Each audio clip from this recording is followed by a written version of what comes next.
पिछले एपिसोड में जैसे हमने देखा था कि युनफी वहां पर अपनी पावर का यूज करते हुए उन सारे के सारे वॉरियर्स को हरा देता है। इस सारे गुरुवार हम देखते हैं कि सब लोग जुआन को ठहरा रहे होते हैं और न्यू एपिसोड की स्टार्टिंग में हमें दिखाया जाता है, युनफी को दिखाया जाता है जो कहने लगता है कि बस अब कोई भी बहस नहीं करेगा, ये एंटीडोट है और सब लोग इसे खा लो और अब हमें इस फॉरेस्ट से निकलना होगा। कहते ही वहाँ पर हम देखते हैं कि सबके सब वहाँ पर उस एंटीडोट को खा लेते हैं। अभी हम देखते हैं कि वो लोग जैसे ही उस पिल को खाते हैं उनमें काफी ज्यादा एनर्जी आ जाती है और वो लोग आगे बढ़ना स्टार्ट कर देते हैं। दूसरी तरफ हमें लिन को दिखाया जाता है जो अपने साथियों के साथ युनफी को मारने के लिए अभी फॉरेस्ट के अंदर आ जाता है। वहीं पर ही वो देखता है कि जितने भी वहाँ पर वो जहरीले सांप और बिच्छू थे वो सब भी वहाँ पर मरे हुए हैं। अभी हमें पता चलता है कि इन लोगों को यहाँ पर लिन ने भेजा हुआ होता है युनफी को मारने के लिए और उन सबको देखकर वहाँ पर लिन काफी ज्यादा परेशान हो जाता है। यहाँ पर लिन कहने लगता है कि इस युनफी में काफी ज्यादा पावर्स हैं। तभी वहाँ पर हम देखते हैं कि लिन के जो साथी होते हैं वो देखने लगते हैं कि वो पाइथन भी वहाँ पर मरे पड़े हुए हैं, जिस पर वो साथी कहने लगता है लिन का क्या युनफी वाकई में इतना ज्यादा पावरफुल है कि वो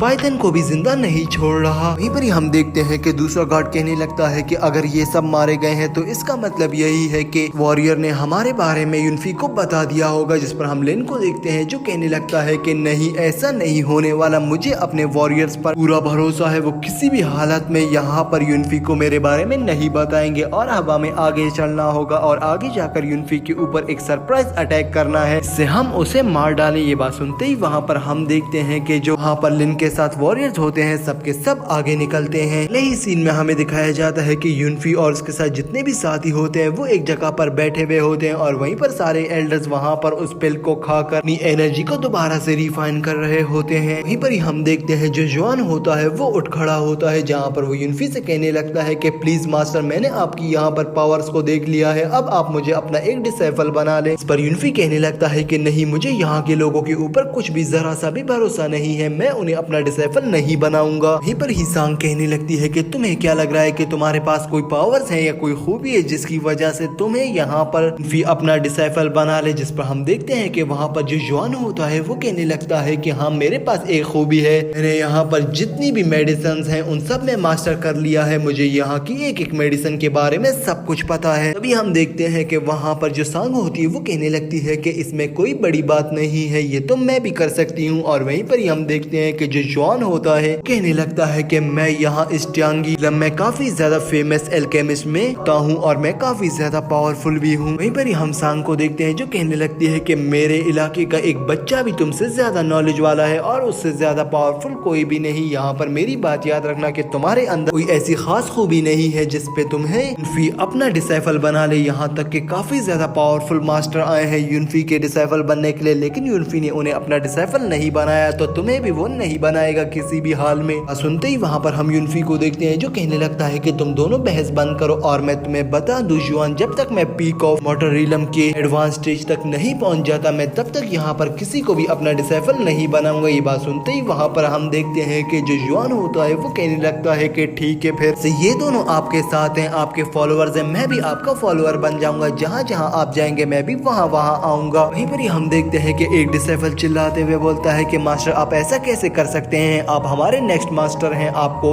ऐसे जाने नहीं देंगे। जिस पर जुआन कहने लगता है कि नहीं, मैं यहाँ पर अगर युनफी के साथ रहा तो मैं काफी कुछ सीख जाऊंगा और तुम लोग का मास्टर बनने से ज्यादा अच्छा है कि मैं युनफी का एक डिसेबल बन जाऊं। अभी हम देखते हैं कि जो वहाँ पर जितने भी एल्डर्स बैठे हुए होते हैं वो अपनी कल्टीवेशन पूरी करके कहने लगते हैं कि अब हम यहाँ से जा रहे हैं। इस पर वो एल्डर कहने लगता है कि जो युनफी के साथ आया हुआ होता है कि क्या बस तुम लोगों को इतना ही काम था इधर, तुम क्या उस 5 कलर लोटस को नहीं देखना चाहते। जिस पर हम देखते हैं कि वो सारे के सारे एल्डर वहाँ पर मना कर देते हैं और कहने लगते हैं कि नहीं, बस मैं यहीं तक ही आना था, आगे हमें कोई भी खतरा मोल नहीं लेना। ये कहते ही वहाँ से सारे एल्डर्स चले जाते हैं। यही सीन में हम देखते हैं कि वो लोग सब लोग चलते चलते पूरा एक दिन चल चुके हुए होते हैं। यहाँ पर युनफी और उसके साथ सरकार एक ऐसे एरिया में पहुंच जाते हैं जहाँ पर पहुंचने के बाद जुआन कहता है कि मैंने इसी घर के पास उस 5 कलर लोटस को देखा है। पर ही जुआन कहता है कि अब ढूंढना स्टार्ट करो, लेकिन युनफी उन्हें मना कर लेता है और वो अपनी लेजर लाइट आइट का इस्तेमाल करते हुए कहने लगता है कि नहीं, कोई भी आगे नहीं बढ़ेगा क्योंकि इस लेक पर काफी ज्यादा फॉर्मेशन बिछी हुई है। ये बात सुनते ही वहाँ पर हम देखते हैं जो जुआन होता है वो यहाँ पर युनफी की इस किस्म की पावर्स को देखकर और भी ज्यादा इम्प्रेस हो जाता है और कहने लगता है कि मास्टर आप तो बिल्कुल ठीक कह रहे हैं, यहाँ पर काफी ज्यादा फॉर्मेशन हैं। पिछली बार मेरे जो साथी आए थे काफी ज्यादा इस फॉर्मेशन के अंदर फंसकर मारे गए थे, यहाँ तक कि इस लेक के अंदर एक जायंट भी है, उसका सामना करना इतना ज्यादा आसान नहीं है। ये बात सुनते ही वहाँ पर हम एल्डर को देखते हैं जो कहने लगता है कि अगर ऐसी बात है तो फिर हम यहाँ पर उस 5 कलर लोटस को कैसे ढूंढेंगे, जिस पर जोहान वहाँ पर अपनी एक स्पिरिट को निकाल कर कहने लगता है कि ये सब तुम मुझ पर छोड़ दो। ये कहते ही वो वहाँ पर उस रैबिट स्पिरिट को भेज देता है कि उस फ्लावर लोटस को ढूंढ लो जो कि 5 कलर का है। ये बात सुनते ही वहाँ पर हम देखते हैं कि जो वहाँ पर प्रिंसेस होती है वो स्पिरिट को देखकर काफी ज्यादा इम्प्रेस हो चुकी होती है और वो कहने लगती है कि ये स्पिरिट तुम्हारे पास कहाँ से आई, जिस पर हम देखते हैं कि वहाँ पर जोहान कहता है कि मेरे स्वांतियान सेक्ट ने काफी बरसों मेहनत की और अपनी पावर का यूज करते हुए इस स्पिरिट को बनाया और ये स्पिरिट मुझे दे दी। उन्हें लगता है कि मैं उनका फ्यूचर का मास्टर हूँ, लेकिन मैं यहाँ पर अपने मास्टर की पावर देखकर अपना फैसला चेंज करता हूँ। मैं यहीं पर ही रहूंगा अपने मास्टर के साथ और उसके साथ काफी ज्यादा स्किल सीखूंगा यहीं पर रहकर। अभी हम देखते हैं कि वो रैबिट वहाँ से भागता भागता लेक के अंदर चला जाता है और वहीं पर ही हमें जोहान को दिखाया जाता है जो वहाँ पर एक स्क्रीन को बिल्ड करता है जो उन्हें उस समंदर के अंदर का नजारा दिखा रही होती है, जहाँ पर वो लोग देखते हैं कि समंदर के अंदर काफी ज्यादा ही स्टोन पड़े हुए होते हैं। इन स्टोन्स को देखकर वहाँ पर सांग कहने लगती है कि ये कोई सादे से स्टोन नहीं है, इन स्टोन में भी काफी ज्यादा खासियत है। ये कर्मा स्टोन अगर यूनफी को मिल गए तो